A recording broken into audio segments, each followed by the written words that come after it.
Good morning, everybody. Welcome to the PEI Innovation Summit, celebrating innovation on this incredible fall morning here in the Mix Center at ASU in Mesa. The fact that it is 72 degrees on a fall day in Arizona and you all are here is a true testament to how much you support everything that is happening here today. My name is Tim Borsett, VP of Government Community Affairs at Greater Phoenix Economic Council, and I will be your MC for the day. You are about to hear from an incredible slate of local, state, and industry leaders throughout the days through speeches and panels.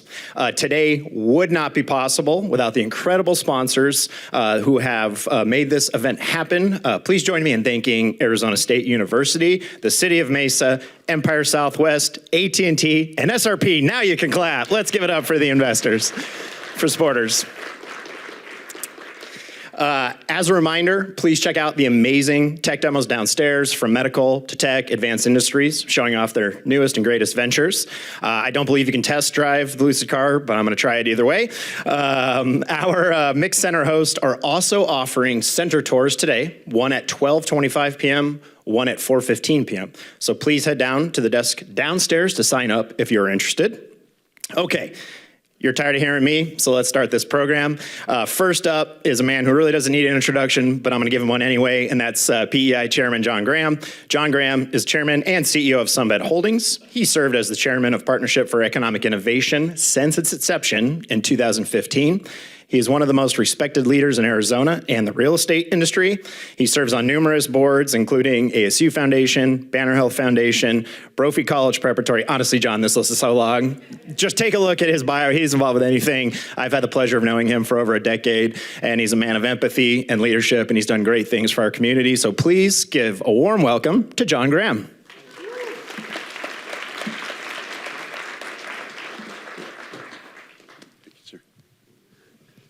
Thank you, Tim. It's a nice touch-up photo up there. Well done, whoever did that. Thank you all for being here today. And on behalf of the Partnership for Economic Innovation, welcome to Celebrating Innovation Summit 2025. The summit is, it's great to see so many here. This summit is about what happens when we work together, business leaders, innovators, educators, and policymakers. We are celebrating ideas turning into real products, real companies, and real jobs right here in Arizona. At PEI, we are building Arizona's innovation economy. We help good ideas move forward from the lab to the marketplace. We help founders and researchers get the funding, technical support, and connections they need to take the next step. Here's one of the projects we have helped. Did we have there? Did y'all get one? No, just kidding. This is the haptic glove designed to help stroke survivors regain movement. It lets patients perform therapy exercises in virtual reality environment. It started as a research concept. Now it is becoming a product that can improve lives, and it's being developed in Arizona and validated right here in the ASU Mix Center. That's what this summit celebrates, innovation that makes an impact, not just in medtech, but in advanced manufacturing, aerospace, AI, and every sector driving our growth. When universities, startups, and industry partners move in the same direction, progress happens faster, and it happens here. Our vision is simple and focused. Arizona delivers innovation, high-wage jobs, and growth. We get there by staying aligned and by investing in people and ideas, and by measuring success in outcomes that matter. Thank you for being here today. Thank you for the work you do to move Arizona forward, and thank you to the PI staff and consultants that made today possible. I hope you have a wonderful summit.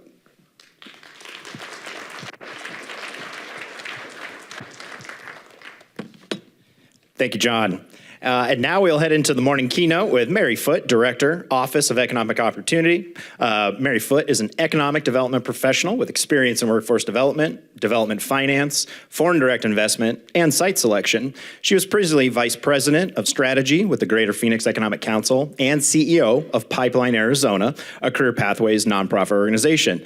Many years ago, Mary was also my supervisor at GPEC and deserves an award and a bonus just for that. So with that, please welcome Mary Foote to the stage.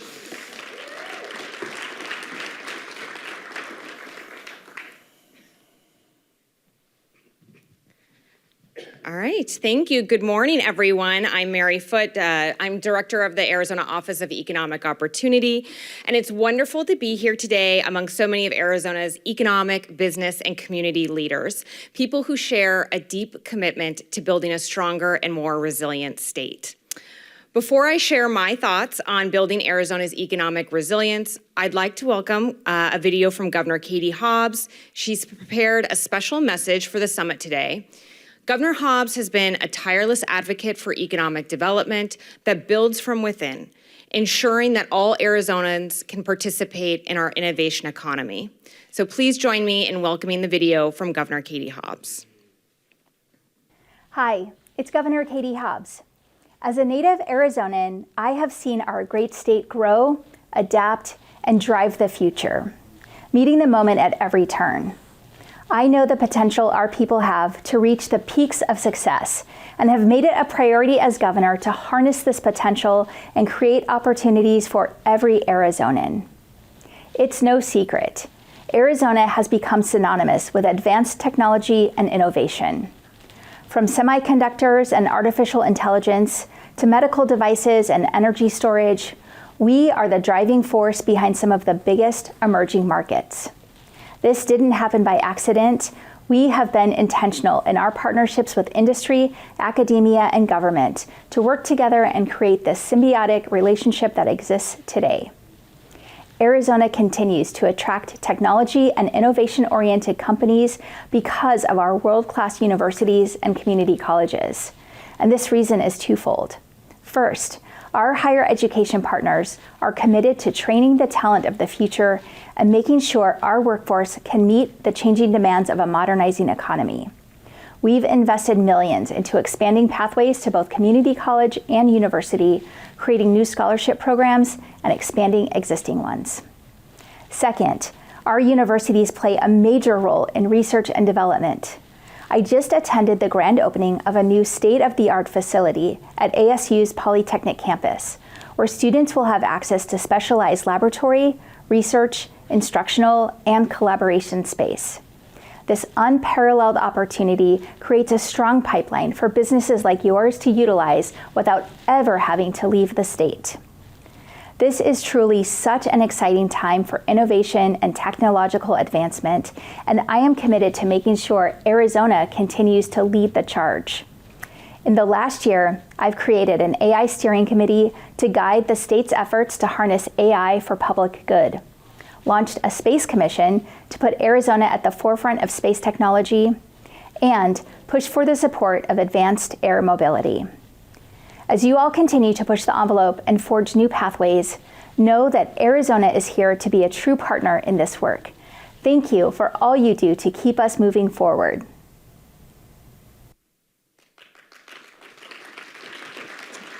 All right, thank you for that message from Governor Hobbs. Her vision for Arizona's innovation economy aligns perfectly with the themes of our summit today.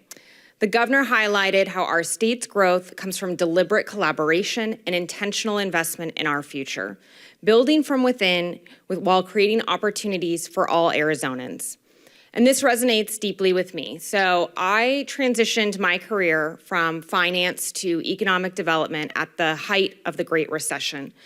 And it was during that time that we talked a lot about how our economy was driven by real estate deals, lots of boom and bust cycles. There was really a call for greater economic diversity and, by extension, a call for greater resilience for our economy. I was at GPEC in 2014 when they partnered with the community to work with the Brookings Institution on the Velocity Report, and then the creation of the Partnership for Economic Innovation. So that Velocity Report and the work around it really guided us as to how to nurture our strengths as a region and also to make investments that would diversify our economy through building on our talents. So in order to create economic diversity, we supported major employers and we really invested to attract new companies to create that diversity. Our economy is now more diverse than ever, but to have resilience, we really need to strengthen from within. Arizona can build its future through investing in the companies that have expanded here and also those that were with us from their very beginning. Building from within really comes from investments in critical infrastructure and developing the workforce that keeps our economy moving forward. While we've successfully attracted new companies to Arizona, our economic future depends equally on helping businesses that are already here to thrive and grow and investing in their innovation. According to our latest economic data, Arizona's private sector ranked 8th in the nation. And I should warn you, I'm going to be throwing out economic stats. They are mostly from our August jobs report. We will have a new jobs report in December, thanks to the government reopening. So it's not that I have stale facts, it's that we just don't have the numbers yet. But as of the August job report, private sector job growth, 8th in the nation. So that has really, supported these job-creating employers. They expand, and it creates the foundation for sustainable economic momentum. And every business that calls Arizona home has made an investment in this state. They've hired our people, trained our talent, and built their futures here. And when we focus on helping these companies grow, we strengthen the foundation of our economy, creating steady jobs, deeper supply chains, and more community investment. It's about steady, consistent, data-driven work, understanding what industries need to thrive, investing in workforce pipelines and infrastructure, and ensuring that our policies help employers grow here and not feel pressured to look elsewhere. And that's the evolution of economic development in Arizona, investing in resilience. We already see some of that resilience. People continue to come here and call Arizona home. According to our latest report, our state's labor force expanded for the first 8 consecutive months of 2025. We've also been seeing a lot of labor force come into the state. Since 2022, we've had 250,000 people move to the state that are a part of the labor force. And even though we've seen that big population growth, they are getting jobs. Our unemployment continues to remain below the national average. And that tells us something important. People are moving here, finding opportunity, and building lives. We have a balanced growth model, a growth that is diversified and sustainable. Our recently released 10-year forecast shows gains across 11 of our 12 super sectors, creating diverse pathways to economic opportunity throughout Arizona. So our economy has never been more dynamic as it is now, and we still have work to do, but we have really deliberately invested in high-value, high-growth sectors that anchor long-term prosperity. Medical technology, where innovation is improving lives and export-driven growth. Aerospace and Defense, where Arizona's engineers and manufacturers are shaping national security and commercial innovation. And semiconductors, where thanks to ACA and GPEC, Arizona has become one of America's most critical advanced manufacturing hubs. These industries don't just create jobs, they generate entire ecosystems that transform our economy. When a semiconductor company invests billions in a new facility, the impact ripples throughout our state. These investments mean new facilities, creating construction career opportunities. This also attracts suppliers expanding their products and services, deepening our supply chains. With new suppliers comes more demand for financial, legal, and business professional services. We're seeing this spillover effect manifest in our jobs data. In our latest report, healthcare added more than 23,000 jobs year over year. Financial activities and construction, they each added 5,000 jobs in the past year. These growth patterns reflect strategic investment across our state. And so the Partnership for Economic Innovation, they really recognize these connections. That's why they focused on 3 sectors for today's summit: medical technology, chips and AI, and aerospace and defense. These industries rely on the same critical foundations: a strong infrastructure and talent pipelines.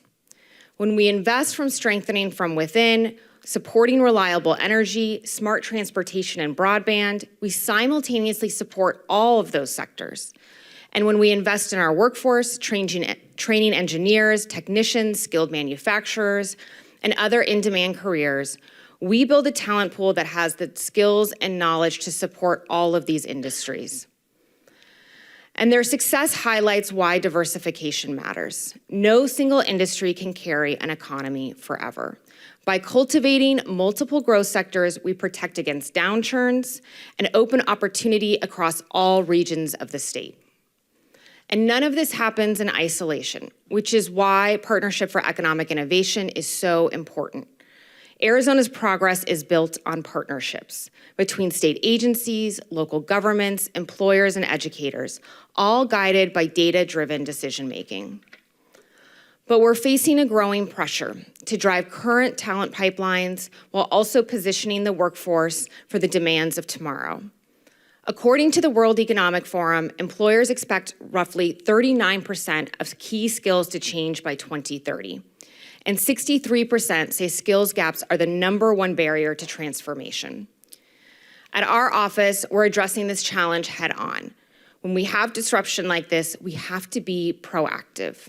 So we're releasing a report on the impact of AI on Arizona's workforce by occupation and region, working to understand how the skills of AI vulnerable jobs can be transferred to the skills and the demand we're forecasting. The data-driven approach aligns perfectly with the summit's focus on innovation. By identifying emerging trends and skill needs, we help all Arizona businesses adapt and grow. And this collaboration ensures that innovation benefits all Arizonans by making economic opportunity accessible across urban, rural, and tribal communities. And so we have to be strategic to maintain this momentum, aligning workforce with industry needs. Workforce development is the economic engine, is the engine of economic growth. And I don't say that, I run a workforce agency, but I also really believe that workforce development is the economic engine. And it is key to our employers' success. Employers stay and expand when they can find talent, and workers thrive when training leads directly to good jobs. And that is why Governor Hobbs signed the Talent Ready AZ Executive Order in 2024. It created the governor's workforce cabinet. We're asking all state agencies to invest in workforce development by at least 1% of their budgets. We're also asking them to align around a strategic vision for workforce. The vision directly supports economic growth. Programs like Governor Hobbs and OEO's Build at AZ, it's invested nearly $6 million in apprenticeships, creating the skilled workforce that business needs to grow. And supporting partnerships between industry and education that align curricula with real hiring needs, like our agency's Ready Tech Go program for advanced manufacturing and the Commerce Authority's Workforce Accelerators. It includes supporting childcare across all programs, providing critical wraparound services through our workforce grants, and focusing on childcare operation through our microbusiness lending program. Our agency plays a key part in this work, producing the data, labor projections, and industry insights that help guide the workforce investments of our agencies and the investments that others are making. But success depends on everyone, local governments, education systems, and employers to work in sync. So I understand that you are all here today to talk about innovation and technology, but I do also, as I look at the economy and the numbers, I do also really want us to think about the healthcare sector. It serves as critical infrastructure for our state's ability to drive economic growth and innovation, and something that I want all of you to keep top of mind. The Association of American Medical Colleges projects a national shortfall of up to 86,000 physicians by 2036. Nursing shortages persist, especially in rural areas where access to care is already strained. Here in Arizona, that challenge is amplified by our demographics. Residents aged 65 and older now make up 19% of our state's population. And by 2035, that share will be 22%. And by 2030, every baby boomer will be 65 or older. So, the gray wave is no longer theoretical. It's here, and it will reshape our demand for healthcare services and the workforce needed to deliver them. Our economy will have to balance growth, including supporting business ownership transitions, while also serving our population with access to high-quality health care. Our agency's data shows healthcare is projected to be Arizona's fastest growing sector over the next 10 years, adding the most job of any sector, which is why we're thankful that ASU's medical school is coming to downtown Phoenix, perfect timing. The sector has seen back-to-back record gains in 2023 and 2024, and 2025 is expected to be even stronger with yet again record gains in job growth. Those gains also come along with higher wage gains relative to other sectors, and our economic and population growth has created major demands for healthcare. To meet that demand, we need to act now. We need to build clinical pathways that help students move smoothly from classroom to clinic, to scale fast-track credential programs that fill immediate staffing needs while getting workers into the pathways that will lead them to quality jobs and careers in the sector, and to support companies and technologies that drive innovation and efficiencies in healthcare and workforce training. Supporting the healthcare workforce isn't just about public health. It's an essential component of Arizona's economic future, which is why Governor Hobbs' recent rural health transformation proposal includes an incredible $57 million a year for workforce. We're taking this challenge head on to build a foundation that will allow workers the care they need to grow our economy. Beyond healthcare, ensuring resilience and supporting both physical and systems infrastructure will demand collaboration. The strength of public-private partnerships is key to our economic future. Arizona experiences economic success when it's built on collaboration. When business leaders partner with educators, students gain the skills employers actually need. And when government entities collaborate with private innovators, we accelerate solutions in areas like clean energy, semiconductors, and advanced manufacturing. Public-private partnerships turn good ideas into action. They leverage the reach and resourcefulness of the public sector with the agility and innovation of the private sector. Whether it's creating apprenticeship programs, financing infrastructure, or piloting new technologies, these partnerships are how Arizona scales success. And beyond the projects themselves, they reflect something deeper. A shared belief that economic development is not the job of any single institution. It's a collective effort built on trust, alignment, and a shared commitment to opportunity for every Arizonan. Our 10-year projections are showing that Arizona is going to continue to grow faster than the national rate, as it has for the last 10 years. It is going to be a more sustainable rate, but will still be faster than the rest of the US. And it is doing so in a way that creates opportunity for every Arizonan.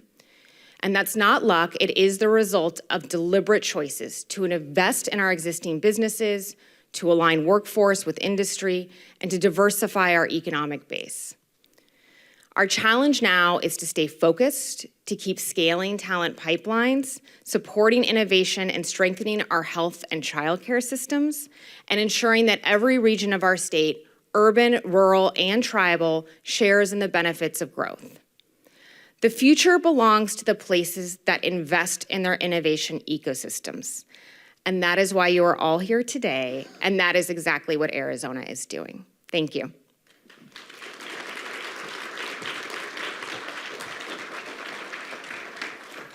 Thank you so much, Mary. Okay, next we have a Newy to City national brand campaign, which is going to be presented by one of my favorite people, Serena Ramey, Senior Vice President of Marketing and Communications from the Greater Phoenix Economic Council. Let's give her a warm round of applause.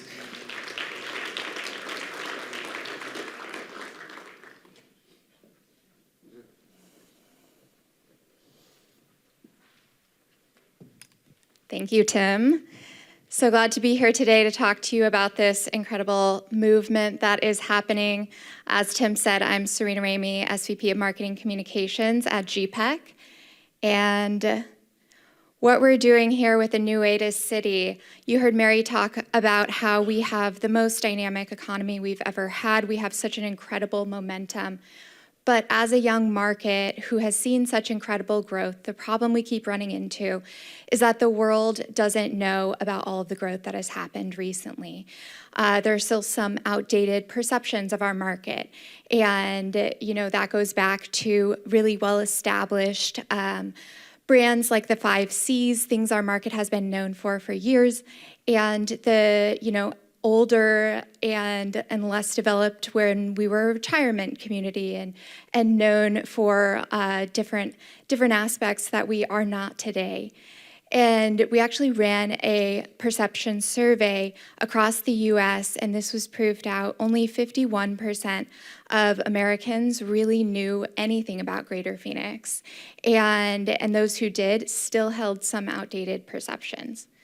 So the solution that we are working towards is coming together to build a branding movement that really defines our market as the innovation ecosystem it is.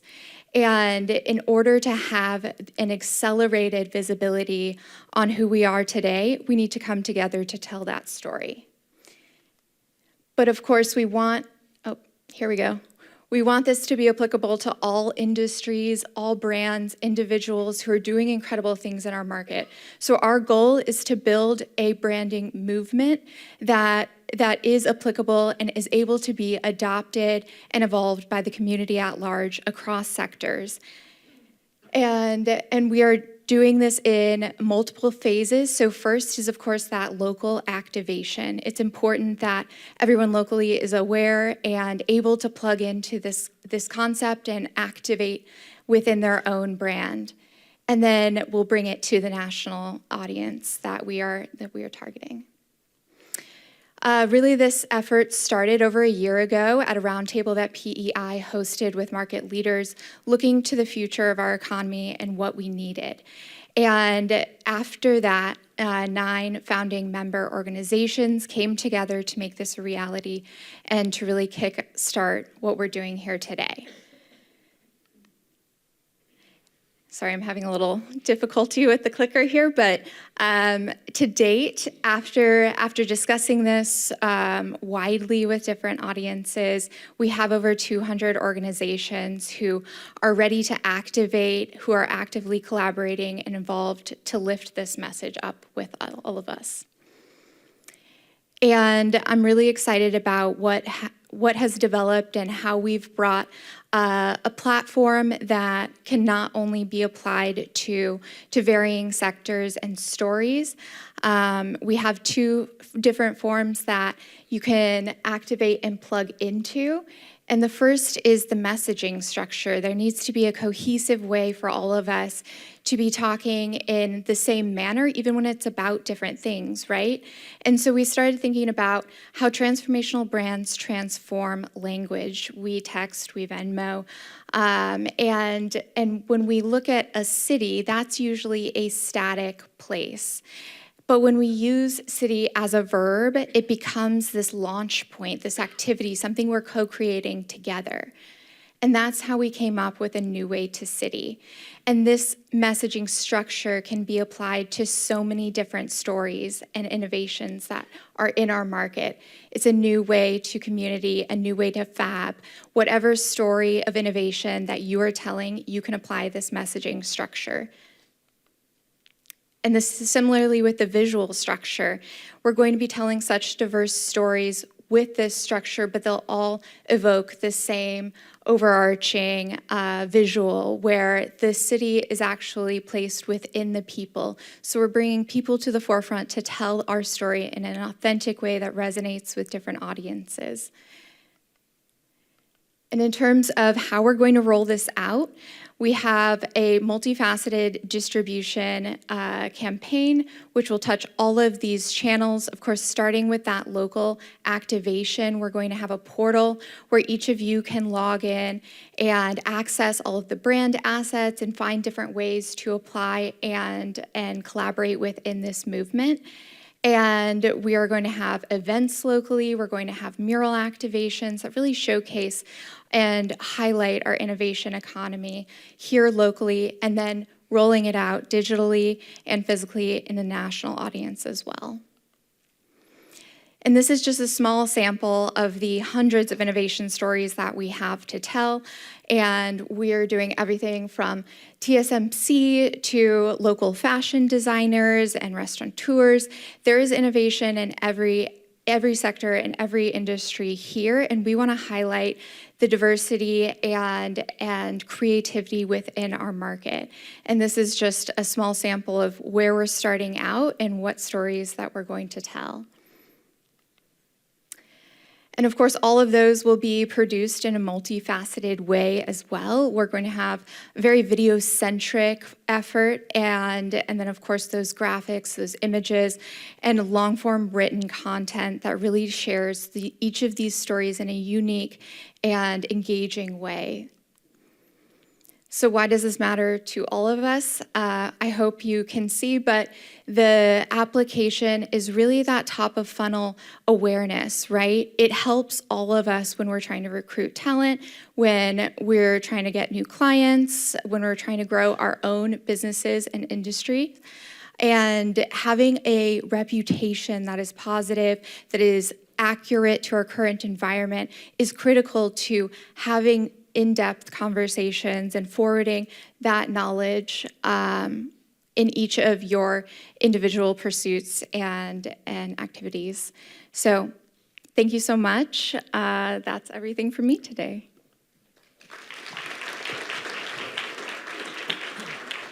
Thank you so much, Serena. Okay, now, just as a little roadmap, we're going to have 2 industry panels and then lunch. I know everybody's always wondering when that lunch break is, but we've got 2 incredible panels. We're going to start here with medtech in a minute and then move into aerospace and defense, looking at the companies and the names. I'm reminded I am easily the dumbest person in this room, so we will turn it over to the experts. That's why you're all here. So first up, for the medtech industry panel, I would like to introduce the moderator, Chris Yu, Managing Director, Accelerant Ventures, and he will introduce the panelists. Please put a warm hand for Chris. Thank you, sir. Thank you. Well, if I could ask my panelists to come join me while we make the quick introduction. We don't have a lot of time here, but thank you very much for coming out today. This is the first panel of the day, and we hope to give you a lot of insight from our panelists. Really, I'm honored to be sitting up here with our panelists. They really represent the stakeholders of medical device technology here in Arizona, as well as really across the nation and the globe with the institutions that they represent. So what we'll do is we'll really give you a very brief overview of innovation, collaboration, and the importance of partnerships in the medical industry and how that is so critical to ensuring that technologies that affect every single one of us in our lives today come to market, right? So as some of you may know, we have some real heavyweights here, right here in Arizona. But sometimes I feel like we're running a video? Oh, sorry, I just found out we're running a video first. So why don't we start with the video? Those are more interesting anyway. In 2002, Arizona set out on a bold mission to become a national leader in the biosciences. With vision, collaboration, and commitment, the state launched its first bioscience roadmap, commissioned by the Flynn Foundation, a blueprint for innovation, economic growth, and impact. More than 2 decades later, Arizona's bioscience sector has grown dramatically, transforming our economy and improving healthcare in the state and beyond. Today, we build on that momentum with the next generation of our roadmap, refined, re-energized, and ready for the future. With statewide input from Tucson to Flagstaff, we've established 5 bold goals. Amplify the collaborative gene to unlock new opportunities. Accelerate research to solve scientific, health, and community challenges. Elevate Arizona's startup ecosystem to empower entrepreneurs. Strengthen talent and career pathways. Tell Arizona's bioscience success story. This isn't just a plan, it's a call to action for innovation, for opportunity, for Arizona. The next chapter of bioscience in Arizona starts now.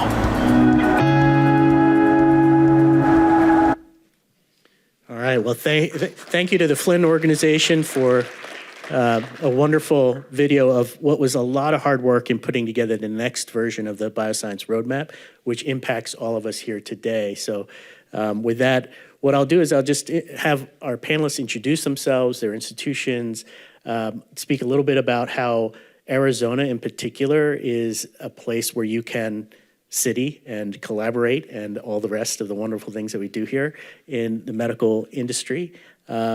I'm a venture capitalist, so I look at deals all the time, right? I'm always looking for that next transformative technology.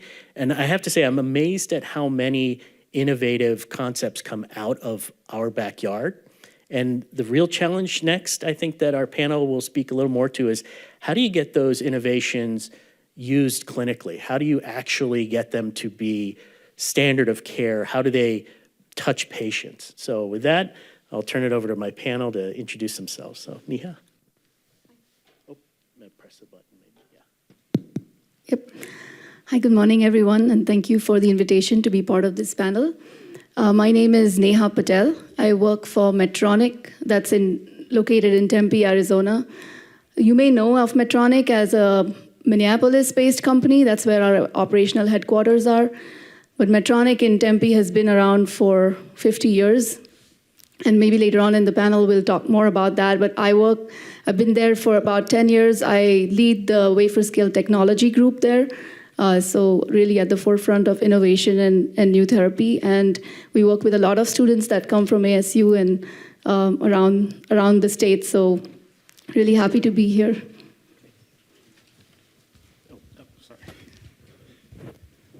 Check. Good morning, everyone. Nigel Pinto. I work for West Pharmaceutical Services. West Pharma is headquartered out of Exton, Pennsylvania, but we've been in the Valley for about 20 plus years now as part of an acquisition that brought us to the Valley. West Pharma is a global leader in pharmaceutical packaging solutions and on-body wearable injectors. I lead the product development team up in Scottsdale that does a lot of drug delivery innovation, as well as the commercialized products lifecycle and regulatory management. Arizona, or the Valley, is a unique place where you have academia, research, industry partners, all set up. And I think this is a great opportunity for us to combine together. We saw that with the bioscience roadmap. It's been ongoing for the last 2 decades.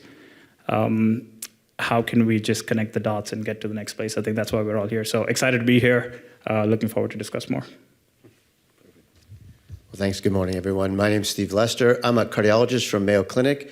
I had the privilege of spending about 8 or 9 years on our corporate business development team, or Mayo Clinic Ventures, and during that time founded and continue to run with association with ASU a healthcare accelerator program. Recently, I left business development a few years ago because you talked about connecting some of these dots to build a large land economic development project, which we're calling Discovery Oasis. So this is a 120-acre, at full build-out, 3.3 million square foot bioscience technology innovation center on our Phoenix campus in collaboration with ASU that has some land on that space, major academic institution like Mayo Clinic, and then, of course, the hundreds of industry partners that will coalesce around that, what we think is a unicorn development. Great. Well, good morning. It's a pleasure to be here. My name is Kelly Coe. I serve as the Vice President of Technology, Ventures, and Innovation here at Banner Healthcare, based obviously right here locally in Phoenix, one of the largest nonprofit health systems in the country. And I think to your point, Chris, around, partnerships and innovation, I think sometimes, and I come from the West Coast where, venture capital startup ecosystem is very vibrant and healthy. I think one of the things that maybe we don't appreciate here locally is you have 3 very major health systems right here in such proximity that carry quite a bit of cachet, which is absolutely ripe for partnerships, innovation. I focus a lot on early stage investments, early stage startups. not just in funding them, but to the discussion that we're going to have today, actually deploying them, right, and helping them be successful. And that's part of what I think we have an opportunity to do here, because that practice has been tried and true and oftentimes has failed in larger metropolitan markets that don't have the health system presence that we do here, right? Because if things work here at a Mayo, at a Banner, at a Dignity, right, odds are that they can be successful elsewhere as well. So looking forward to the conversation. Great. Thank you, Kelly. Thank you, panelists. So maybe what I'll do is I'll start off with one of the main first questions that I often come across whenever we look at new companies. My partner is a well-known person in the Valley whose name will soon be on some medical school, I hear. Dr. John Schufelt, he always asks the clinical question first, right? So we look at these incredible disruptive technologies, really amazing founders, things that just make you go, wow, I can't wait to see that in the hands of individuals. But then John will step in and he'll go, well, will a doctor use this? Will a clinical utility be there for whatever is being invented? And some of you have seen some of the new technologies downstairs and you're like, wow, that is incredible. But it really seems to me to be so important to answer that question. Will a physician use it? Will the healthcare system adopt it? And so I'm gonna ask maybe Steve to start, since Steve, you brought so many very valuable things like the healthcare accelerator you mentioned to try and address that gap, right? How do clinicians work with technologists to bring these new innovations to market? So with the Mayo perspective, with the accelerator behind you and now Discovery Oasis in front, how do you see that being solved? Well, it's a good question because, and thank you for the question, because it's something that we think about, I'm sure you as well, and in the health systems. Why is it that some of these technologies thrive in practice and others really just can't get past the pilot phase? Like, it's really easy to do a pilot, but it's difficult to implement and scale. And you come to realize that, I guess I've come to realize a little bit, it's not so much about the sophistication of an algorithm or the novelty of the tech, but it really comes down to things like trust, workflow, and purpose, like you were just saying, and John, as a clinicians. And so with purpose, sometimes this is where we see companies can go a little awry, where they get quite enamored by the technical possibilities versus addressing, let's say, the clinical pain points. And so if you're developing a tech, you've got to hit one of three things. A, is this going to enhance patient engagement and patient outcome? Two, is it going to make the lives of the providers, people like myself and others, the workforce, easier? And three, what's going to be the return on investment? Because if you can hit all three of those, man, that's the triple win, you're golden. But if you can't answer yes to any one of those three, then you're probably not ready for prime time. And the other thing, Chris, that I'd say is that if you're a company developing a solution, I can't overestimate the strength and power of co-creation, right? As a clinician, we can't just be the end users. We should be part of the solution development team, because it's those products that are made with providers, for providers, that will then automatically adopt trust. And you've then got your implementation team, the guys, the individuals that developed it. And that, remember, the last thing I would say is that your tech doesn't sort of sit in isolation, in a vacuum. That tech needs to integrate into the culture, into the mission, into the workflow of the organization. And so it's those technologies that really are seamlessly able to integrate into that. That's when that innovation becomes truly transformation. Thank you, Steve. That is absolutely insightful, especially coming from Mayo Clinic and the incredible history of how Mayo has really inspired and brought to market so many innovations with partners, which we'll get to next. But Kelly, I also wanted to ask you, coming from kind of let's call it another market from the West Coast, how do you see what Steve just mentioned in terms of, especially around co-creation? And you also come, I believe, from the investor world. So how do you see the importance of that making sure the clinician is involved early, and then here in Arizona, what you see as potential opportunities in that process. No, I mean, I couldn't agree more with Dr. Lester in terms of the co-creation piece, because all too often, and this is a shift that's happening in healthcare and health systems, right? We are becoming more bullish and taking more ownership, quite frankly, of our destiny. So having things done to you is no longer appropriate. The challenges that we face are too great. And I think we've all been in situations where, we see a good investment, good financial return, addresses a clinical need, and then we try to deploy it and then find out later on, gosh, this does not integrate with our whole host of technology, which never sees the light of day. So we are taking a more active role in helping evaluate exactly what is this technology and how can we help not only invest, and when I say invest, I mean capital as well. I mean, my role is a testament to that. Part of what we do is not only invest, have skin in the game from a capital perspective, and I'm not looking for, Sequoia Partners types of return of 10, 15, 20x, right? This is healthcare. A lot of stuff isn't sexy. A 3, 4, 5x return, perfectly appropriate. Or sometimes a net neutral return because it addresses a real clinical need. Because guess what? We do a lot of things in healthcare because it's just the right thing to do, right? So there's that piece. I think the second piece, and I'm glad that Dr. Lester brought this up because, I love working with the Dr. Lesters of the world. Like, these are the luminaries, they get it, right? Part of what I have to be mindful of here is the vast majority of healthcare delivery is delivered in, community clinics, hospitalists, inpatient physicians, primary care docs, that even the tech-forward ones, they're not spending a lot of their time thinking about this stuff. They have needs for sure, right? So I've got to think about those constituents and how does this particular technology address their needs? And so I will say, in addition to the co-creation, in addition to it being something we actually need, because those are the 3 criteria that I always have when I look at startups is, what is the return? Is this actually addressed a real need? Not a perceived need, but like a real problem we have today, right? Because we got to be able to use it. And then the third thing is, do we actually know what the heck this thing is? And I say that somewhat jokingly, right? But I myself, as a technologist, and my panelists here, like, we are in it. We see this stuff all day, every day. We see the future to some degree, right? And we get excited. Healthcare has been behind in technology for 10 years or so. Like, that's a pretty generous guesstimation. So some of the things that I think about that we might need might not ever see the light of day because we as an org just aren't ready for that yet. And that's okay, right? So how do we make sure there's things that we actually understand and the org can wrap their brain around?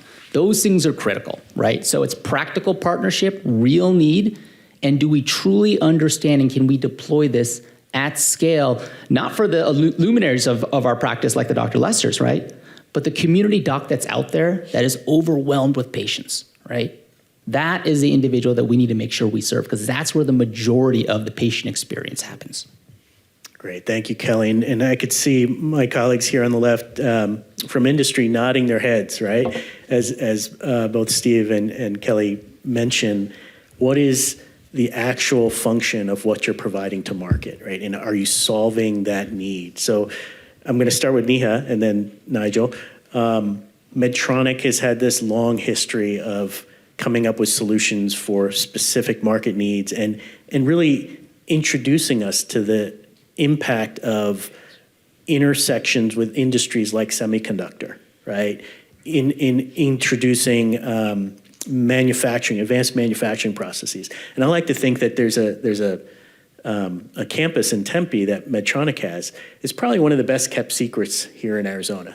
And when you see what they do in that campus, it really makes you realize the amount of thought that went into establishing a presence here, hiring people in Arizona, creating product here in Arizona. So answering that question, how does Medtronic think about, okay, I have this new innovation.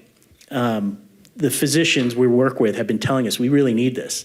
Now what? How do you get something to market, and how do you decide within a big organization like that, I'm going to take all this capability in Tempe and I'm going to focus it on a particular solution? Yeah, thanks for the question. So as we said, the headquarters are in Minneapolis, but Tempe is an established microelectronics center of excellence.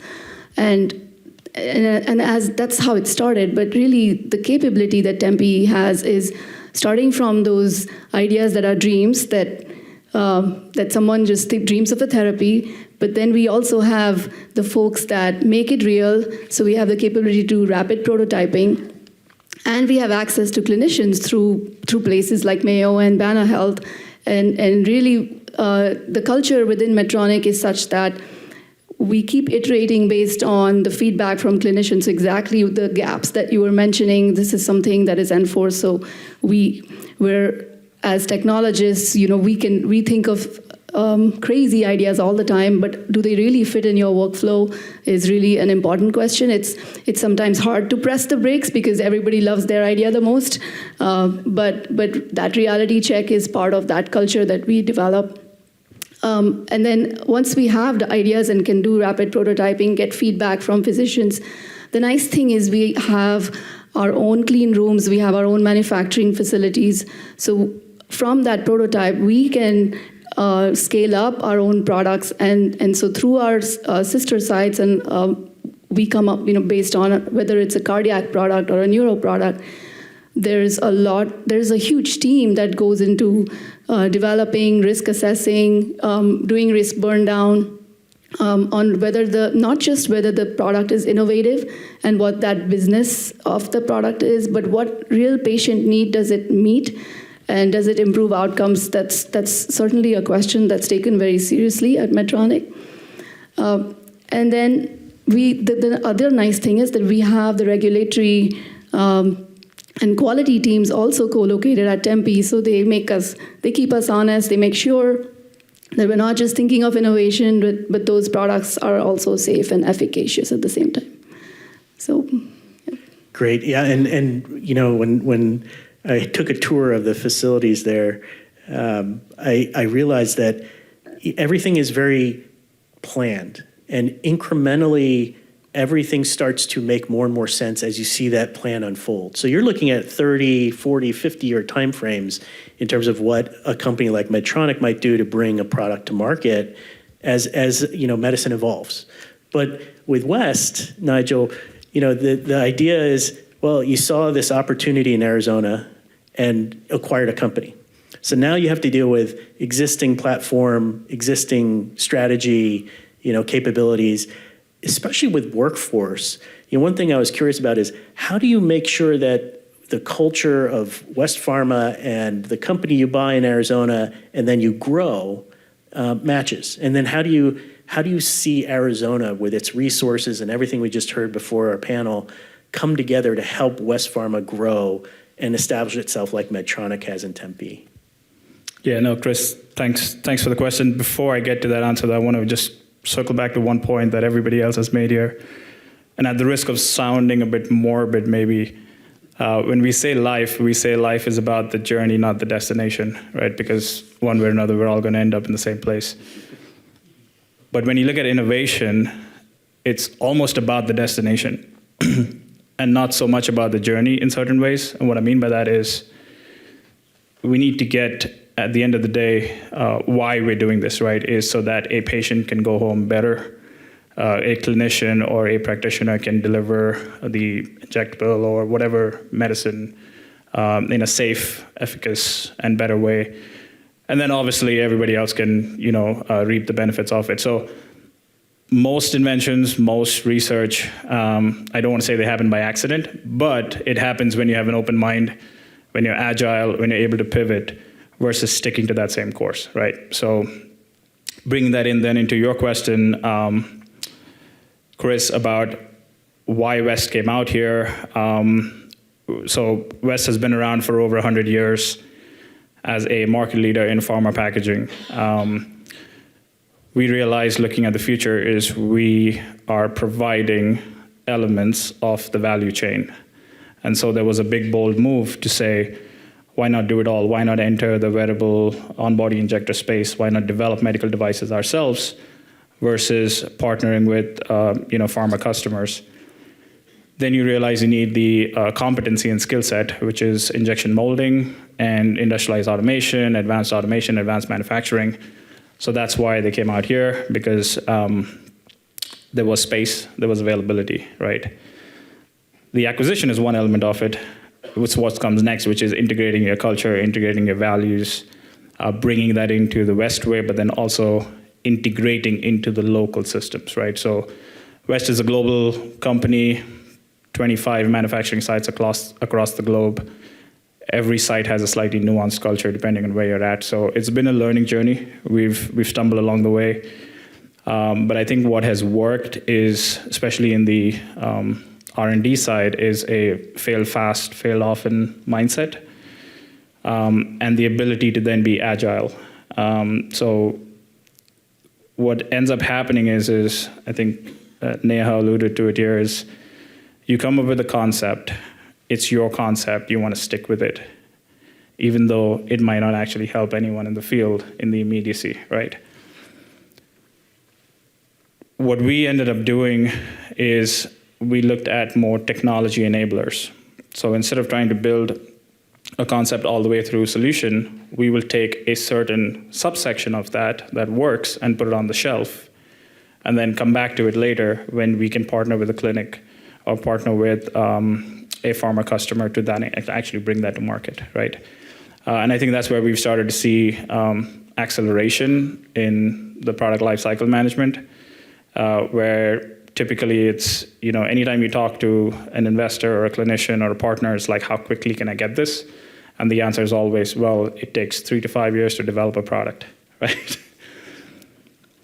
We want to change that landscape. We say, okay, how can we get you something, off the shelf in 6 months, in 9 months, in 18 months, so that you can work with something whilst we then work through the regulatory landscape and the challenges. So,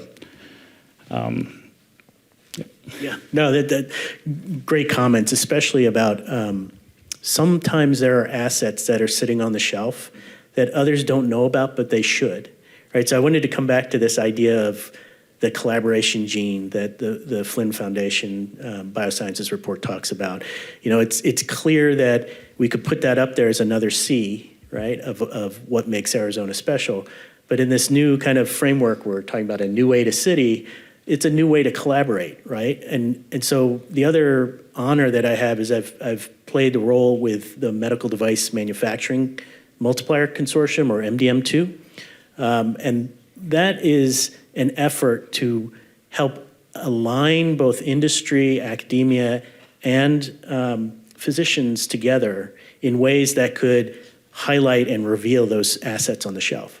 So one question would be, especially for Steve and Kelly, I'm sure you get bombarded every day by other clinicians, other folks within the healthcare system going, hey, I have this great idea. I just wish I had this somebody to help me turn it into reality.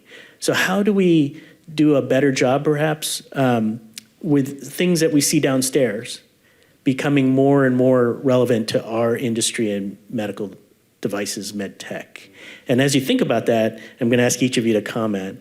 What would be the one change that you would say, a policy change or, some technology or funding change that would make you go, okay, that would really accelerate our ability as Arizona to be a center of gravity for medical device technologies and its development. So let's start down that way and come this way.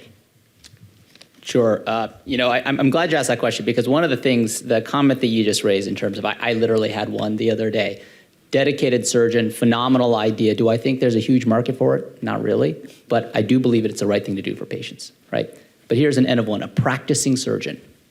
This is a surgeon that's taken time out of what little free time they have, right, to come up with an idea, 3D print it, prototype it, actually even spend money out of their own pocket to patent it, right? By the time they get to me, part of me is just astounded by the commitment. I mean, to do something like this as a side hustle, as a surgeon, I mean, think about that for a moment. And I'm like, dude, do you have a family? Do you take a break? What is this? And part of the challenge that I see oftentimes, and groups like this are critically important. And what I love about what I see a lot on the West Coast is this idea of nonprofit accelerators, these kind of public utility models to help orgs bring those ideas to life. Because what all too often happens, and I hear this from a lot of physicians at a lot of different health systems that I've both worked inside of and funded, is, there is an inherent fear that their ideas are going to get taken from them. Is this my IP? Is this Mayo's IP? I better take this somewhere else. And then guess what? There's such a fear of that coming out and losing control of that, it never goes anywhere. A lot of good ideas down the line that we don't know about. Is there a public utility type of model where these folks can go to. And I'm not saying that this means there's like a Techstars or there is like a big Bay Area level accelerator incubation program, but can we give them just a little bit more in partnership with their home institutions, right? And it's not just funding, but protected space and protected time. Because what always blows my mind, and this is a challenge that we see across most health systems, research has kind of figured this out to some degree, is if we want folks to innovate and truly free up part of their headspace to be able to do this work, we have to give them the time and the space to do that. And that is just not a realistic concept right now, because last time I checked, there is no health system in this country that's saying, you know what, you seem like you're going to catch lightning in a bottle. Let me reduce your RVUs, the measuring stick by which their productivity is measured. It doesn't happen, right? But we still expect that and we still wait. And I wish we could do more to enable them and free them up a little bit so that we can bring those ideas to life. And I think public utility, public models that can help accelerate that outside of their home institutions would go a long way. Yeah, so I was good answer. I was listening to that, and what struck me as you were speaking is that you're really talking about what I often call a push strategy of innovation, where you take ideation, IP from within your organization, and you push that out through to commercialization. Because truthfully, the only way to impact patients on a global scale is through commercialization. But that's it's a very lonely road. It's very challenging. You need to take a lot of shots on goal. So we look about it maybe another way, just listening to your answer, more of what could be called a pull strategy of innovation. So what's the greatest asset within our organizations? That's the know-how, intellectual property of the individuals there. Clinicians, providers, whomever that have created these personal vaults of information through lifetimes of continuous learnings and experiences. But man, they're busy. They can't figure out how to start a company and commercialize this. So what if you took and identified these dynamic, creative, innovative startup companies, Chris, that are hyper-focused in a particular market segment, found clinical ideologic link with that surgeon, and then pulled that know-how, that commoditizable intellectual property out.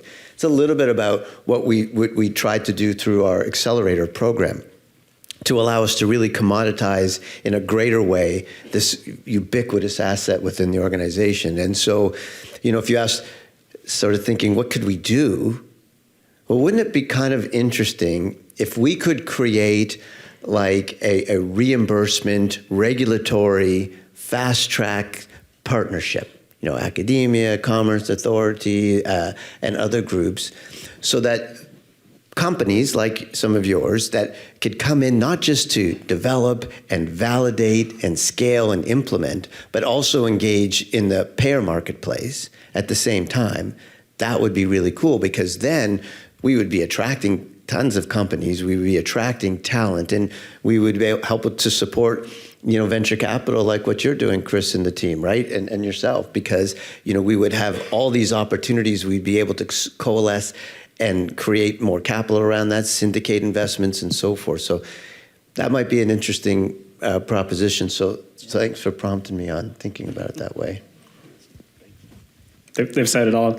Now, I think one thing to maybe add there is basically use the strengths of the different available partners in the ecosystems, right? So for example, as an industry partner, we have the ability to scale, right? Manufacturing and get that product out, whether it's with quality, regulatory compliance, et cetera. But then bring in thought leadership, bring in clinicians at the front. I think the biggest challenge in medtech, tech med, medical device, whatever we want to call it, is the time to market, right? And a lot of that is because we wait until we have something fully developed before we give it into the hands of a clinician, right? Or we give it into the hands of the practitioner. If we can parallel path that activity, bring that all the way up to the front and get into multiple iterative cycles, there's two things that will happen. One is your time to market will automatically shrink. But the second thing is you might have then tangential concepts or products that come out of it, and then you start building a true ecosystem effort, right? So I'd say that would be maybe one thing is if we can identify from whether it's a policy or a partnership such as this, a central node where people can come in and out as needed, bring in ideas, pair up, partnership. Each one has a win. But at the end of the day, the patient is that benefits, right? We benefit because we're all going to be patients, or we all know somebody who's a patient. So. Yeah, I really resonated with everyone and everything they said. To add to that, one of the things that we've been doing is partnering with Vertec on a project recently, right? So that's an example for us where it's an idea that we have that meets a patient need. We have physician feedback that says it meets a patient need, but there's no business interest at the moment. Now, having that external interest, having Vertec and represent the public interest and invest in it, helps us make the case internally for it. So this project, while it's a kidney monitor, while it would have never been picked up by our business to push out, we are able to use that external investment to say, hey, look, there's public interest. There's this whole ecosystem that wants this project, has funded this project. It doesn't have to be a huge amount. It's not millions of dollars, but there's enough interest so that the company should take it seriously. And we have been able to use that to gain more priority for solutions like that. So maybe more of that, I think, is definitely, especially for those ideas on the shelves that have merit, but were put aside for reasons that are not related to patient life improvement, right? So. Thank you. So panelists, I want to thank you for incredible insights. I've been taking notes, so I'm going to take your ideas and run now. But I want to say that, venues like this with PEI are so critical, because what you see on this panel are folks saying, I want to come together and collaborate. And in a space like medical, where every single one of us is impacted by the technologies that are being developed, it's so important to say, this whole ecosystem, this community is here to help support folks like my panelists here get their commercialization to go and have these innovations come to market, because we'll all benefit at the end of the day. So thank you very much. Please help me thank our panelists.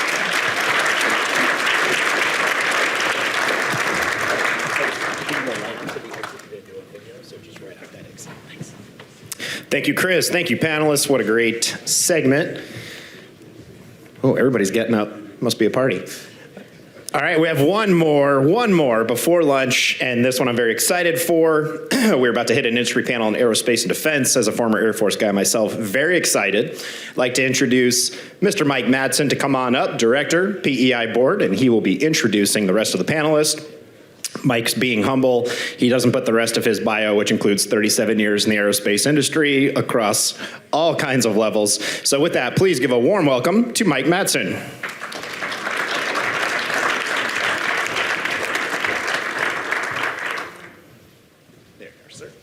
Thank you very much. You're probably wondering how I did 37 years. It's because I started when I was 12. So I'd like to introduce the rest of my panelists. You guys can come on up stage. I see Drew and Chris and Todd and Robert. You guys kind of come on up, and we'll go ahead and get started. I'll give them a more complete introduction here once everybody's up. We're good. Yeah. Well, you sit in these chairs, it's kind of comfortable. All right, well, thanks everybody. Good to see everybody today. I'll kick it off and then we'll get right into the questions. I'd like to say, first of all, thank you to all of you for being here today, and being part of the A&D panel. I was thinking about the questions for the panelists, and it's never been I think a more interesting or maybe more challenging together at the same time for the aerospace and defense industry. The pace of change of technology continues to evolve and accelerate. We've got the onshoring pressures. The world is unfortunately now becoming a safer place, which creates challenges for the A&D industry. And at the same time, the technology convergence, electronics and autonomy and sensor technology and software means that you guys all compete for talent with maybe some industries you never had to compete with before. But at the same time, there's some just great business opportunities and some great things going on that we'll hear about today. A few things: advanced air mobility for freight and passengers, electrification of systems, the advent and implementation of new defense capabilities and the systems that go with those. You look at commercial aircraft today, unprecedented capability, 8,000 nautical mile range with a commercial air transport aircraft is something that even 25 or 30 years ago was really, you couldn't even imagine that. And they use less fuel too, doing it. So our panel participants today, we've got a great cross-section that touches on all of that. I'll introduce them quickly and we'll get right into it. So we've got Robert Medina, Regional Vice President of the Service Center Operations for Gulfstream. Chris Spites, the Vice President and Chief Engineer for Boeing Vertical Lift. Todd Giles, the Chief Technology Officer for Honeywell Aerospace. And Drew Trojanowski, the President and CEO of the Southwest Mission Acceleration Center. So with that, I'm going to start off with Robert. I've got a question for you, Robert. Talk a little bit about your presence in Mesa at Gulfstream and the work you do there, and importantly, some of the innovations that you've developed in the maintenance, repair, and overhaul space, and how they tie into Gulfstream's innovation focus. Thank you, Mark. It's a pleasure to be here today and form part of this impressive panel. Already quite impressed, even with the medtech staff. So hopefully we'll hold our own here as well. Gulfstream Aerospace. It's been 60 years, 60, since we built a maintenance, repair, and overhaul facility from what we call greenfield operation. Our growth throughout the service center network to support the fleet that we design, engineer, and complete and enter into service has mainly been through acquisitions over the last 60 years. So, I kiddingly say, Mesa was not even Gulfstream's vocabulary 6-7 years ago, right? And here we are, the sprawling, brand new state-of-the-art facility. We had the pleasure of celebrating our ribbon cutting with a 225,000 square foot hangar space facility in the Mesa Gateway Airport earlier this year in January.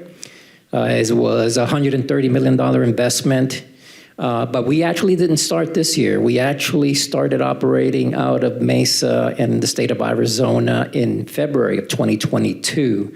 We currently still operate out of that hangar in Mesa Gateway Airport, in addition to 3 other hangars, along with our new state-of-the-art facility.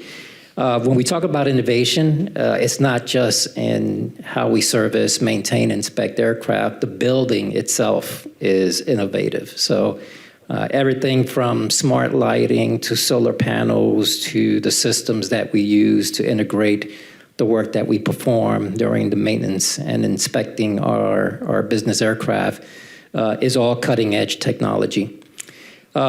We continue to invest, and that's part of our strategic roadmap in terms of how well do we equip our facilities, the instruments that we use, the tools that we use for analytics and for analyzing and inspecting the product. I think, but more so is what innovative solutions do we have in terms of training, right? On-the-job training, virtual training. We also stood up an OJT center, on-the-job training center, pretty much around 5 to 10 minutes circling around Mesa Gateway Airport. We are starting to put some training assets in there and also trying to leverage some of the innovative functions that we know that we have across our network. One of the things that I'm truly proud of in how we leverage technology, and there's more to come, and I'm sure there's more questions that will come with that, is for quite some time, Gulfstream has invested and created our very own reliability and analytics platform. And basically what that is, it's a model system that really captures, top removals of components, retrieving data from the aircraft, not only historically, but real time as the aircraft is flying. So we've been able to communicate with pilots as they're flying in the air. They're saying, hey, I see this in the cockpit. We can retrieve that data in real time while they're in flight. And then we can simulate that within some simulators that we have within our technical operations. So It's really impressive the first time that I was able to walk through one of those sessions in real time, because we were able to diagnose a situation, troubleshoot it, organize support at the destination where they were landing, and mobilize parts and the right skill set to meet the aircraft without any type of disturbance with the customer. And since the owner of the aircraft was going to be there for a couple of days, it was non-existent that all of this was happening behind the scenes. So, and that's now, right? That's with technology and innovation that we've been able to roll out within the last 10, 20 years. The MRO and the facilities in Mesa also benefit from this analytics and reliability program, because we're able to stay in front of our pre-planning for aircraft that are coming in for visits with some signatures based on this data that we can prevent some of these failures from happening in the future. So very, very progressive, and very excited about what's to come next. Yeah, it's very exciting and applicable, I'm sure, across a lot of logistics-dependent industries. I'm going to move to Todd. Todd, I know that Honeywell is engaged in a pretty broad range of innovation work associated with aircraft, advanced air mobility, electrification work, new products and services for defense applications, et cetera. I'd like to talk a little bit about electrification, the trends not just for advanced air mobility, but even conventional aircraft is really changing the way problems are solved with airplanes. Talk a little bit about the electrification work that you're engaged with and the teams at Honeywell are driving, and what it means for the innovation investments and the focus. Yeah, thanks, Mike. Electrification is a very large area of focus for us, from investment in new technology, new products, new innovation. If you think about it, a little history lesson on aircraft, I guess, right? A lot of the aircraft that you're used to that were designed in the 90s, 2000s, whatever, were primarily, leveraging pneumatic power, hydraulic power to do the things they needed to do, right? To keep the cabin pressurized, to keep it the right temperature, the right humidity, all these different things, right? As we have moved into the 2000s, right, with the 787 aircraft being more electric, right? So it was trying to go down this path to eliminate some of the pneumatic load, the hydraulic loads, higher reliability on the aircraft, things like that. Fast forward to advanced air mobility that wants to go all electric. So you go from more electric to all electric in a 20-year sort of span, right, as to where we're trying to go today. Now, all electric comes with some problems from standpoint of range, payload, things like that. So the air taxis and maybe going, 50 to 100 miles, depending on what contingency levels you need, is probably doable for short hops. I want to get from Gateway to Sky Harbor, something like that. Serves that pretty reasonable, right? Maybe here to Prescott, things like that. But that comes with the battery side of the equation. But it did enable us to develop a ton of technology with respect to how do I do flight control actuation with EM actuation, right? How do I do cabin pressurization if I need it? How do I do environmental controls without taking air off an engine that doesn't exist because it's electric, right? And so this forced us down a path of an incredible amount of innovation along a portfolio where we have products that solve the same problems, but now they have to be electrified. So then what comes with that is the next form of innovation is, okay, wiring costs a lot, it's very heavy, a lot of connectors, a lot of weight, a lot of things to move electricity around the aircraft. How do you do that? Well, you got to go to higher voltage. Higher voltage means lower current, smaller cabling. Okay, you can save the weight, but now you have to figure out how to deal with higher voltages all across the aircraft safely, right? So now we're not only working at, 270 volts, right? Now you're at 800 volts, 1,000 volts, just things that we have never done in the past. So that gets into the next phase of innovation of how do you generate all this electricity on the aircraft, right? And so we are focusing heavily on generators, right? Turbo machines that can produce electricity in a hybrid way with battery packs to extend range. So we're starting to see across the entire spectrum of aircraft, the demand for more electric, the demand for almost all electric or even hybrid electric, whether it's an air taxi, could be the next gen helicopter or vertical lift, could be drones that are doing, future combat missions with the fighters we have today, could be a number of things, including and up to air transport and maybe next gen single aisle aircraft that a Boeing or an Airbus might bring to market, or Embraer, somebody like that. And so how do you solve all of those needs in all those various areas to be lightweight, efficient, sustainable, all these different new technologies? And we, as Honeywell Aerospace, are having to position our new products for that new future, right? And you have to do the research, you got to get the research to the right technology level, and then you got to bring it to market. And so that's kind of a very broad focus, and that's spanning defense activity, it's commercial, it's air transport, it's regional, it's cargo, it's you name it. And that's before you even get into all the autonomy discussions that you and I have had in the past. Yeah, I think it's exciting, the ability to, separate from battery power, just to do things with electricity. The advent of high voltage systems enabled that.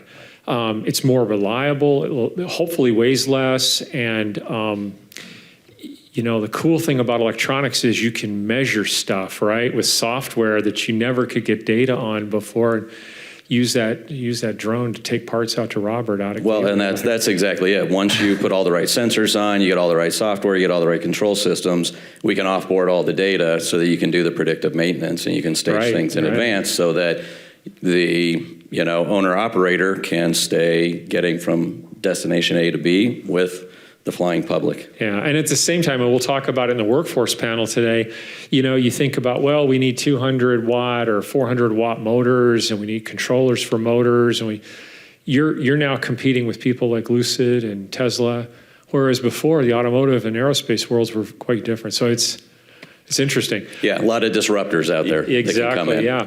I'll move on down the line here to Chris and Boeing. Look, Boeing is a big company and has long been at the forefront of innovation in a lot of different spaces: commercial aircraft, rotary wing aircraft, defense, you name it, space, and so it's innovation touches every facet of Boeing's business. Talk a bit about the vertical lift technologies and how that's evolving and changing, and how you're participating in that. We tend to think of helicopters as, well, it's a helicopter, right? But they continue to evolve and become more advanced. Yeah, thank you very much, Mike. And also I'd like to appreciate the opportunity to speak on behalf of Boeing and thank the PEI for this engagement within our community in the Valley. It's very important for us. So I'll actually start by saying yesterday we celebrated the 50th anniversary of the AH-64 Apache's first flight, 50 years. The aircraft, yeah, thank you. The aircraft that we had out on display, and we had Governor Hobbs was there, some of our representatives, Senator was there, State Senator, and Mayor Mark Freeman was there also. Got a chance to talk with him. And the message is the Apache that we flew 50 years ago is not the Apache that we flew today, right? What we showed and demonstrated has gone through just this massive amount of technology insertions, advancements, and progression over the last 50 years. And that has all primarily happened here in Mesa in the Valley. So when we think about the technology sort of advancements that we look at in the vertical lift space, I'd first start by looking at just the electrification, the advanced sensors, the capabilities, engine technology and advancements that have occurred over the years. All of those we're constantly injecting into the aircraft so that we can achieve better performance, better safety, more mission effectiveness. So that's something that's pretty important, and we located here, I believe, in the early 80s. So we've been here just a little over 40 years when as I understand it, I wasn't here, but it was just all cacti, right? And then an airfield and Boeing. So we've really seen the industry build up here, and we're excited not because there's a competition for technology and talent, but we're excited because it creates an attraction for people that want to come here across all of the industries. And I think just raising the level of the talent pool in this area has been really important for how we can then inject the technologies that we put into vertical lift. Now, specifically for some of the current things that we're looking at, I'll kind of highlight three general areas and then focus on one in particular. Materials advancements, whether it's composites, we have a significant composite capability here in Mesa. In fact, a lot of the composites work, we actually can't even share the types of programs and platforms that they're on, but I'm here to tell you that they are world-class leading composites capabilities, and we're very proud to have developed them here in Mesa on behalf of the Boeing company. Obviously, Boeing within the commercial space has a lot of capability across the country, especially when we look at a lot more composites and electrification of the 787. We can leverage those technologies and those learnings and some of those subsystems and apply them within our products. But I'm telling you, we've developed a lot of that here that people, it kind of flies a little bit under the radar. But the workforce and the capabilities that we've had that we inject into our aircraft are pretty important. I'll also say manufacturing technologies are critical, whether it's simple automation. I think I'm a little jealous of having a new factory build, hearing about that, because this is the future, this is where we're going. And it's, I think, frankly, a little easier to do it from a greenfield, clean start than taking a factory that we built 40 years ago and updating it, but that's exactly what we're doing. We definitely look at factory automation, workflow improvements, automation of tools, right? Torque tools that are automatically flowing back and recording the data so that you can create a digital twin of what you've built, very critical. But one of the other things I'll kind of highlight that's very important and relevant today is around the software algorithms and autonomy. So we really think about, you can think about autonomy as, hey, here's drones or something completely uninhabited, uncrewed flying around. But we think a lot about the automation that drives safety and mission effectiveness, whether it's in a military application, whether it's a logistics, cargo carrying application, or even commercial. But we really have advanced the capabilities of our aircraft over the last decades.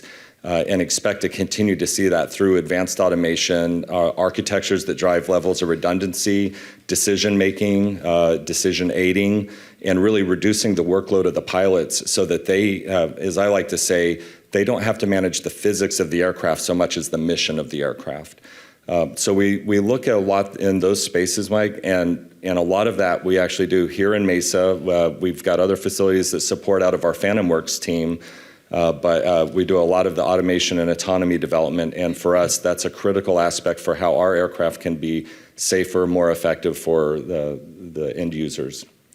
It's amazing. You mentioned two things that just struck me. One is material science. Yeah. And I think there's not an industry that I know of that has been more reliant on advancements in materials science than aerospace. When you think about the gas turbine engine, you think about composites.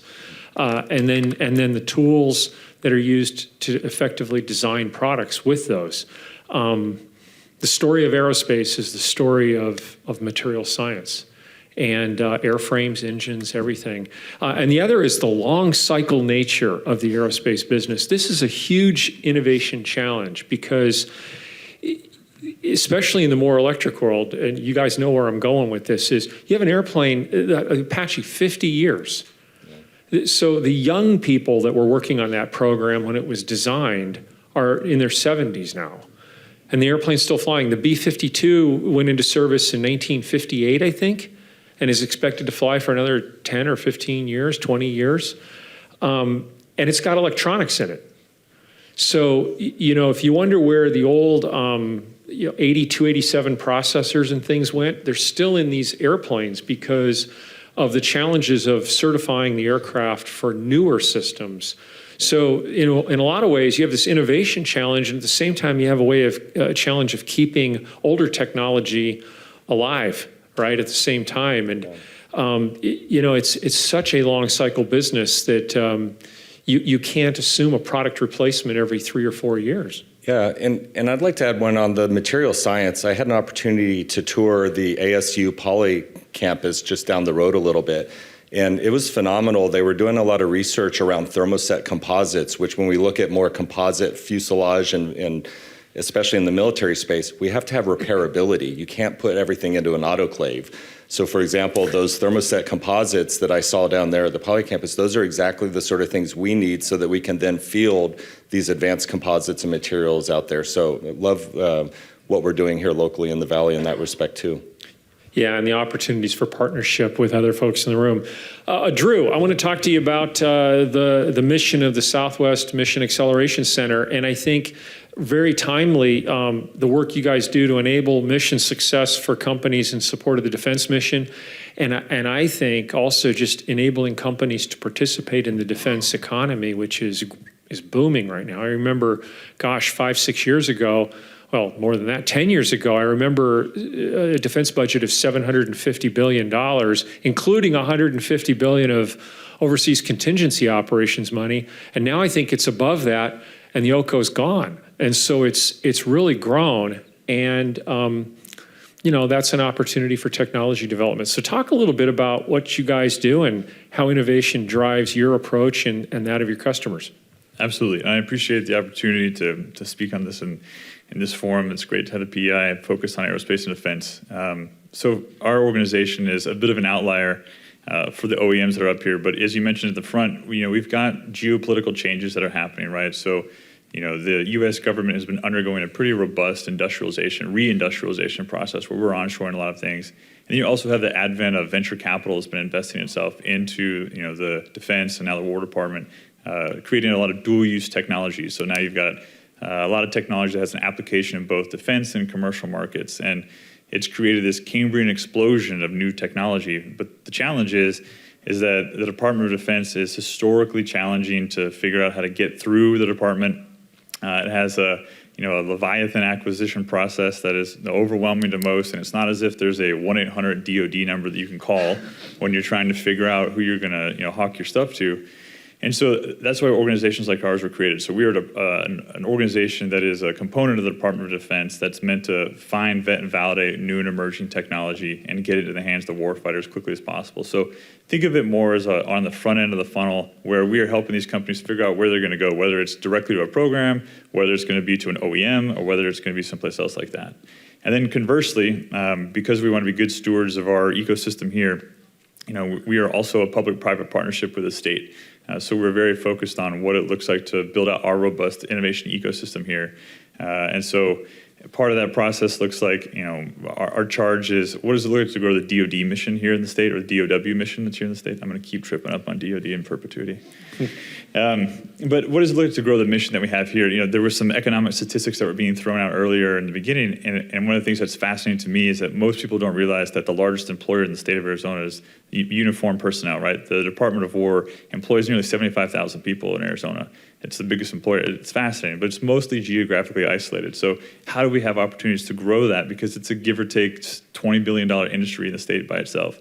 And then you also have all of this new and emerging tech that we want to be able to cultivate here. So we spend a lot of our time, running programming, working with academic institutions, working with the new and emerging tech, and cultivating, the startups here or the emerging tech that's going to be fed into the larger OEMs. Yeah, it's everything. You touched on so many interesting things there. I think this onshoring push, it sounds simple, right? We'll just make it here. Well, it's a facility, it's know-how, it's a supplier ecosystem that has to exist. It doesn't do you any good to make one component here if it has to go back overseas to get completed. And knowing all of the steps in the operation and picking it up and moving it, that's easier said than done. But we'll have the benefit of not only better security of the supply chain, but also hopefully better cycle times and speedier. You also mentioned just working in the defense world, and I think the work you guys do to help people navigate that is so valuable. Even large companies, I know at Honeywell, we had a whole team of people that would help us figure out how to do TINA compliant, FAR 15 kind of work. And you see it in the press sometimes. It seems like egregious, but a proposal that would be 2 feet of paper, 3 feet of paper, to prove to the Federal Acquisition Organization that you've done your due diligence on negotiations. And for a big company, that's hard. For a small company, that's almost impossible. But we need the innovation that exists in the small companies. So you guys help bridge that gap, and I think that's a tremendous service, and one that a lot of people can hopefully take advantage of, even if you're not thinking of yourself as traditionally a defense contractor, right? I think about Palantir. You know, they started out that way as a small company doing DoD work, and look at them now, right? Well, to add to that, which is, you're seeing this advent after what happened in Ukraine and seeing all the autonomous systems that are happening, right? There's a place for the way that the department is freeing up funds. If you guys have been paying attention, but the department right now is trying to loosen acquisition, trying to figure out how to move faster and do these things because as you're describing, the acquisition process is famously complicated and long, and it made sense at a time when we were purchasing things that were, aircraft carriers or tanks and things like that. It made sense that you had a long development cycle, prototyping, and then you get to fielding after you do some testing, right? How do you do that with software? How do you do that with, so these are attritable drone systems? How do you do that with all of these other things, right? And so with technology that's changing so fast. Exactly, it's cycling so quickly, and so this is the fascinating thing for us is that the Department of Defense or Department of War. See, I'm going to keep doing it. Yeah. The department, how about that? It has a hard time figuring out how to ingest all these things. It's like spider monkeys have come out of the woodworks and are just coming at the department, and they don't know how to ingest all these things. And so that's an interesting spot that we sit in too, where they ask us, "Hey, where is best of breed right now that's doing this? Like, we need to find this thing that's a counter UAS that can be soldier borne, that can be out in the field." And like, okay, here's 15 potential solutions, and we help them once they select that, then navigate through that process and figure out where they go. But and find a way to buy it in a compliant way, but quick. Yep. Yeah. So I've got about 7 minutes left. So I'm going to ask each of you to spend maybe a minute or so, a minute and a half. Give me the one thing that keeps you awake at night relative to doing your work and continuing to innovate. If you have to continue to innovate, what's the one thing that gets in the way that you most think about? We'll just start back down in the end with you, Drew. Oh, man. So it's thematic for what you heard today. So I'm an Arizonan by birth. I've spent a long time in DC in the military. But one of the things that is thematic that you heard today from GPEC and from others, right, is that we're on the precipice of change as a state. And I remember what it was like in 2008. And so thinking about where we are today, I think we have a really unique opportunity if we can figure out both, what is the vision that we want to have for what we're going to be in 2050? How do we marshal our collective resources? And then who's quarterbacking these things and making sure that we're driving as much economic impact as possible. The advent of what's happening with microelectronics in the state is going to be a huge pull as you think about what the new emerging technologies are going to be. They're going to be wireless, they're going to be autonomous. That is a direct input, and we should be focused on how we claw as much of where those chips are going to be manufactured in the state so that we can grow our industrial base here as much as possible. So that's what keeps me up at night, is thinking about how do we marshal all of our collective resources so that Arizona grows to be as massive as possible. Yeah, the whole network around it. Yep. Chris. No, there you go. I'll actually say, within Boeing, we're a very large company, right, with many different divisions. I think about 15,000 engineers in the defense side of the business alone. Probably the biggest challenge I think of is how do we go fast, agile, and really harness the ideas, the technologies, the capabilities across not only those 15,000 engineers, but also all of our partners. So, I'll look at Todd over here with Honeywell and the types of things they're doing. And when I hear about, for example, turbogen capability, that's exactly what our platforms need in order to expand that performance and the range. So how do we really efficiently and effectively collaborate across just this phenomenal supply base, both in the Valley and outside, to be fair, and across all of Boeing and all that? And how do I bring all of that together rapidly and with good effect for the customers? That is a hard thing, and I'm not sure anybody's doing it perfectly by any chance, but the better we're able to do that, the better we're able to bring technologies, ideas, innovators together to solve these hardest problems, and not just within Boeing, but across all of our partners. That's when we're going to be firing on all cylinders and really coming up with the absolute best solutions as rapidly as the customer needs. Exactly. Todd? Yeah, I guess I would say, obviously the development, execution, and developing the technology and a lot of that is something that is in the forefront, keeps us up at night, every night kind of thing. But I would say, if I'm thinking a little longer term, and I think there's a panel this afternoon that is on one of my favorite topics, would be on workforce development and the talent. Do we have the talent, and are we maintaining the talent, and are we partnering with the right institutions early enough, right? This gets down into, elementary schools, middle schools, high schools, colleges around our hubs. to get the STEM students back into, to get those intellectually curious kids back into STEM careers that can feed what we need for longevity, right? I can do what I can do only so long, and I can invent only so many things, but if I don't have the backfill constantly coming into the organization, we're gonna run into a gap somewhere at some point in time. So I need those creative individuals. We need those people that are really hungry to do innovative things, whether it's AI, cyber, autonomy, you name it. All the things of the future that the current workforce is kind of maybe not prepared for. How do we get that into a seamless sort of thing? So what keeps me up at night, more so than just got to get everything done on the plate, but is how do I set up the organization for a decade from now? As you said, you've got 50-year-old product, we've got 50-year-old product still in the field. I got to maintain that, but I got to do the next one with the next set of technology. And then I got to maintain that for 50 more years, right? And so it's that really long arc, and how we have a strategy around that, I think, is our key thing. Right. And Robert, we'll close out with you. Well, excellent responses and spot on, everyone. So congratulations. When we think about innovation, it's much more than just the next breakthrough technology or gadget, right? It's fundamentally about people, and we're touching on that subject, right? So how do we continue to strategically align our organizations with the community, right? The medtech staff touched on it earlier, right? This is Arizona is a hub, and we have all the ingredients from the workforce, from the educational institutions, from the workforce development, the interests of the state to continue to develop and grow and attract. It's about creating win-win situations for everyone, right? Co-creating that talent ecosystem, right, for the workforce of tomorrow. That's definitely Gulfstream's missions. I know it's definitely the mission of everyone up here on this stage, and we will continue to do that.